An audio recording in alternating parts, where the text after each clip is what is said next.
नमस्कार दोस्तों, आप सभी का मेरे चैनल स्टडी एक्सपर्ट रैंक में स्वागत है।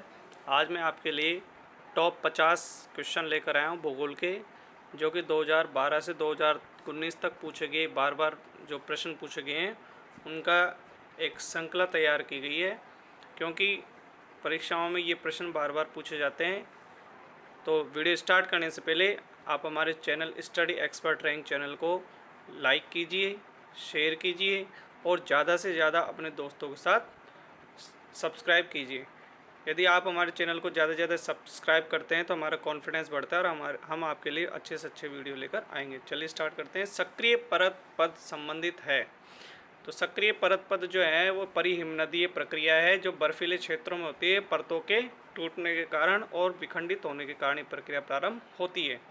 नेक्स्ट है, बैसाल्टिक सागर परपट्टी का औसत घनत्व है। तो बैसाल्टिक सागर जो परपट्टी है उसका औसत घनत्व कितना है? सी 2.90 ग्राम प्रति सेंटीमीटर क्यूब है। कितना है? 2.90 ग्राम प्रति सेंटीमीटर क्यूब।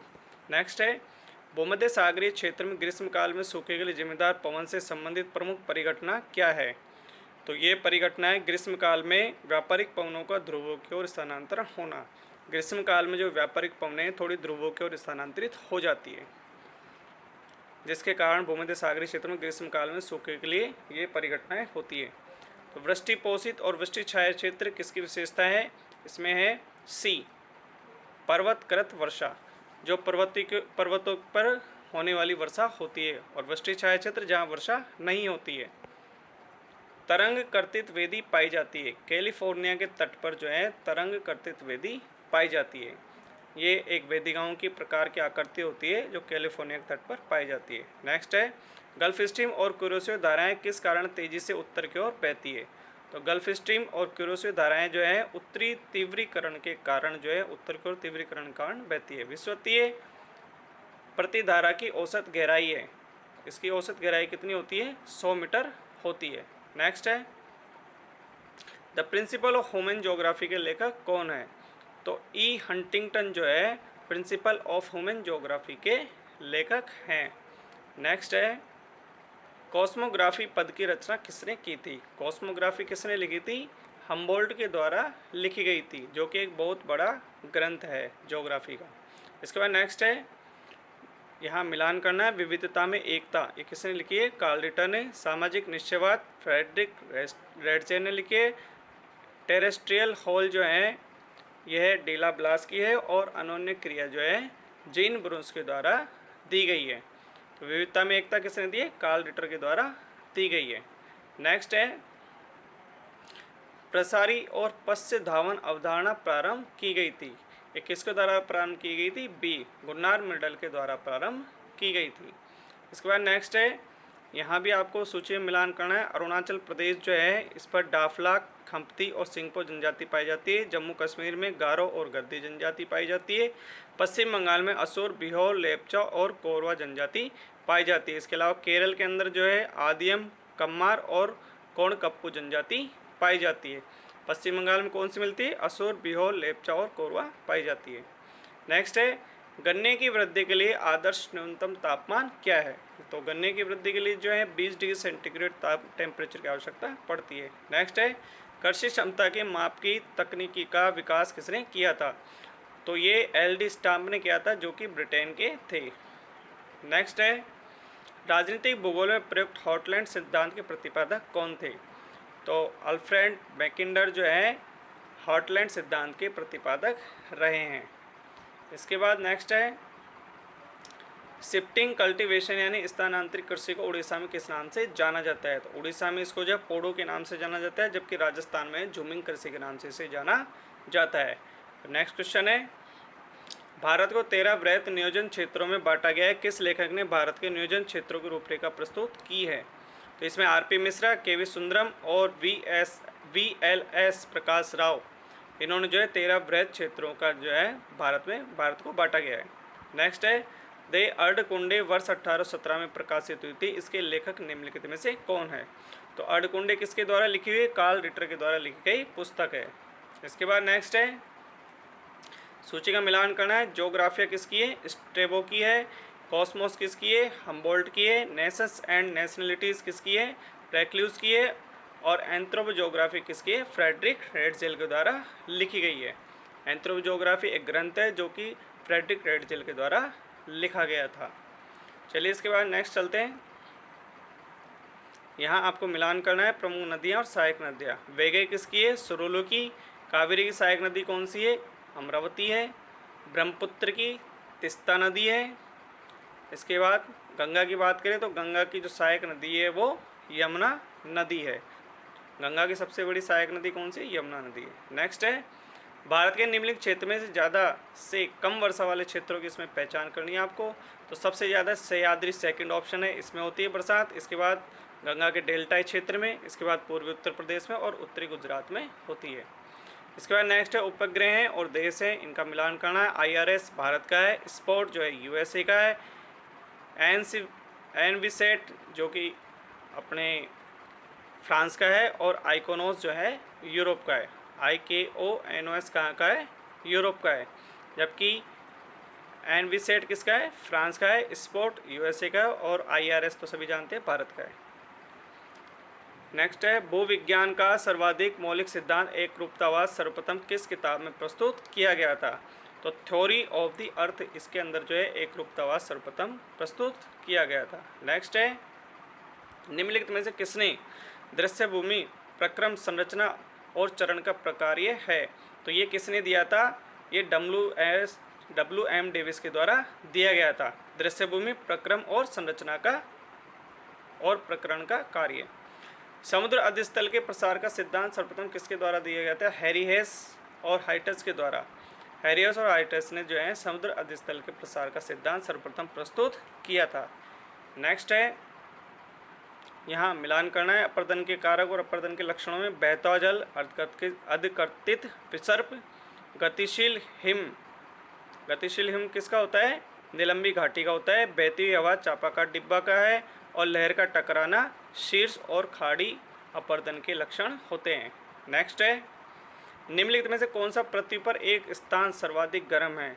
यदि विश्व में बात की जाए तो अल अजीज़ा विश्व में सबसे ज़्यादा गर्म है। और एशिया की बात की जाए तो जेकोबाबाद जो है सबसे गर्म स्थान है। इसके बाद नेक्स्ट है यहाँ सूची का मिलान करना है। पश्चिमी जो हैं वे हवाएं कहाँ चलती? व्यापारिक हवाओं और पश्चिमी हवाओं के बीच। डोलड्रम जो है विषुवतीय पट्टी में। और मानसून जो है मौसमी हवाओं के मध्य। और हॉर्स अक्षांश कहाँ चलता है? व्यापारिक हवाओं और पश्चिमी हवाओं के बीच में चलता है। जबकि तूफानी चालीसा जो है पश्चिमी के अंतर्गत आती है। इसके बाद नेक्स्ट है निम्नलिखित में से शीत धारा कहा जाता है? शीत धारा बेंगुला करंट जो है इसको शीत धारा या ठंडी धारा के रूप में भी जाना जाता है। इसके बाद नेक्स्ट है लवण जल शब्द संबंधित है। लवण जल किससे संबंधित? सारगेसो सागर से संबंधित है। यहाँ सारगेसो नामक घास भी पाई जाती है। इसके बाद नेक्स्ट है 1874 में चैलेंजर अभियान का नेतृत्व किस देश के द्वारा किया गया था? तो चैलेंजर अभियान का नेतृत्व जो है यूनाइटेड किंगडम के द्वारा किया गया था, यानी ब्रिटेन के द्वारा। नेक्स्ट है निम्नलिखित में से कौन से समुद्री पारिस्थितिक तंत्र में सर्वाधिक प्राथमिक उत्पादन होता है? तो सबसे ज़्यादा जो प्राथमिक उत्पादन होता है शैवाल तल और भित्ति के अंतर्गत होता है। इसके बाद नेक्स्ट क्वेश्चन है हेकिस्टोथर्मल पौधे कहाँ पाए जाते हैं? हेकिस्टोथर्मल जो पौधे हैं शीत मरुस्थल के अंदर पाए जाते हैं। जबकि उष्ण मरुस्थल के अंदर एरिस्टोथर्मल पौधे पाए जाते हैं। एरिस्टोथर्मल कहाँ पाए जाते हैं? उष्ण मरुस्थल में पाए जाते हैं, एरिड। इसके बाद है सिविलाइजेशन एंड क्लाइमेट पुस्तक किसने लिखी थी? सिविलाइजेशन एंड क्लाइमेट पुस्तक जो है हंटिंगटन के द्वारा लिखी गई थी। हंटिंगटन ने कौन सी पुस्तक लिखी थी? सिविलाइजेशन एंड क्लाइमेट पुस्तक लिखी। इसके बाद आपको सूची का मिलान करना है। एकरमैन के जनसंख्या संसाधन क्षेत्र और देश का नाम है। संयुक्त राज्य प्रकार की कहाँ पाई जाती है? ऑस्ट्रेलिया में पाई जाती है। यूरोप प्रकार की दक्षिण कोरिया में पाई जाती है। ब्राज़ीलियाई प्रकार की मलेशिया में पाई जाती है। जबकि मिस्र प्रकार की जो है जनसंख्या संसाधन भारत के अंतर्गत पाए जाते हैं। नेक्स्ट चलते हैं निम्नलिखित में से कौन नवनिश्चयवाद के समर्थक हैं? तो बी है ग्रिफिथ टेलर, जिन्होंने नवनिश्चयवाद की विचारधारा दी, जिसे रुको और जाओ निश्चयवाद भी कहा जाता है। तो ये ग्रिफिथ टेलर ने दिया है। इसके बाद नेक्स्ट है यहाँ आपको मिलान करना है आधुनिक नाम है नदी का और देश। सतलज नदी का शतुद्री, ब्रह्मपुत्र का लोहितीय, इंडस का सिंधु और झेलम का वितस्ता। झेलम नदी को जो है पहले वितस्ता के नाम से भी जाना जाता था। इसके बाद चलते हैं नेक्स्ट क्वेश्चन पर। कॉस्मोस के लेखक कौन थे? तो कॉस्मोस किसने लिखी है? हम्बोल्ट के द्वारा लिखी गई है। कॉस्मोस हम्बोल्ट के द्वारा लिखा गया एक बहुत बड़ा ग्रंथ है। चलिए नेक्स्ट पर चलते हैं। सन 2011 जनगणना के अनुसार निम्नलिखित में किस क्षेत्र में जनसंख्या सघनता अधिकतम है?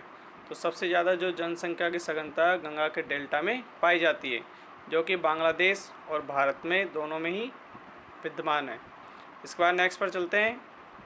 एकड़ में जनसंख्या संसाधन क्षेत्र और देश का नाम। संयुक्त राज्य प्रकार की जनसंख्या ऑस्ट्रेलिया में पाई जाती है, यूरोप प्रकार की दक्षिण कोरिया में पाई जाती है, ब्राज़ीलियाई प्रकार की मलेशिया में पाई जाती है और मिस्र प्रकार की जो जनसंख्या संसाधन क्षेत्र है वो हमारे देश भारत के अंदर पाया जाता है। इसके बाद नेक्स्ट चलते हैं। लेविस मम्फोर्ड के अनुसार शहरी विकास के चरणों का निम्नलिखित में से कौन सा क्रम सही है? तो इकोपोलिस जो है प्रथम अवस्था होती है, इसके बाद पोलिस अवस्था आती है, इसके बाद मेट्रोपोलिस और मेगालोपोलिस। मेट्रोपोलिस की संख्या 10 लाख से ज़्यादा होती है, मेगालोपोलिस की संख्या 50 लाख से ज़्यादा होती है। चलिए नेक्स्ट पे चलते हैं। मंगोलिया में उलन बटोर और नाइजीरिया में लागोस निम्नलिखित में से किसके उदाहरण हैं? तो ये एक प्रमुख शहर है मंगोलिया के और नाइजीरिया के। नेक्स्ट है, विश्व के कौन से देश में पेट्रोलियम को शक्ति का स्रोत माना जाता है, न कि अर्थव्यवस्था का? तो संयुक्त राज्य अमेरिका के अंदर पेट्रोलियम को सिर्फ शक्ति का स्रोत ही माना जाता है। चलिए नेक्स्ट पर चलते हैं। निम्नलिखित में से भारत की किस प्रकार की कृषि को डी वेटलेसी द्वारा विश्व कृषि प्रणाली में वर्गीकृत किया गया है? इसमें गहन निर्वहन कृषि है, यानी भारत की किस प्रकार की कृषि को डी वेटलेसी ने कृषि वर्गीकरण प्रणाली में वर्गीकृत किया है? गहन निर्वाह कृषि को। चलिए नेक्स्ट पर चलते हैं। निम्नलिखित में से किस एक के अलावा सभी विकासशील देश माने गए हैं? बी इंडोनेशिया जो है विकसित देशों में आता है। नेक्स्ट है, यहाँ हमें एक मैट्रिक्स दिया हुआ है, तो मैट्रिक्स का जो मिलान किया जाता है वो ए से ए तक, बी से बी तक, सी से सी तक किया जाता है। जिसमें ए ऑप्शन में ए में 0 है, बी से बी तक मिलान करें तो 0 आ रहा है, 0 आ रहा है। इसके बाद सी से सी तक मिलान करें 1 0 0 0 आ रहा है। तो इस तरह से इसका मिलान किया जाता है। यदि दोनों तरफ सही है तो ये एकदम सही होगा। इसके बाद नेक्स्ट है, पर्वतीय एवं पहाड़ी क्षेत्र में वायु परिवहन यातायात का एक महत्वपूर्ण साधन है। पर्वतीय क्षेत्र में सड़क एवं रेल का निर्माण बहुत कठिन है। ये दोनों का अभिकथन और कारण दोनों दिए हैं, तो दोनों एकदम सही है। पर्वतीय क्षेत्रों में वायु परिवहन ही एक महत्वपूर्ण साधन होता है। इसी के साथ वीडियो समाप्त होता है। नमस्कार दोस्तों।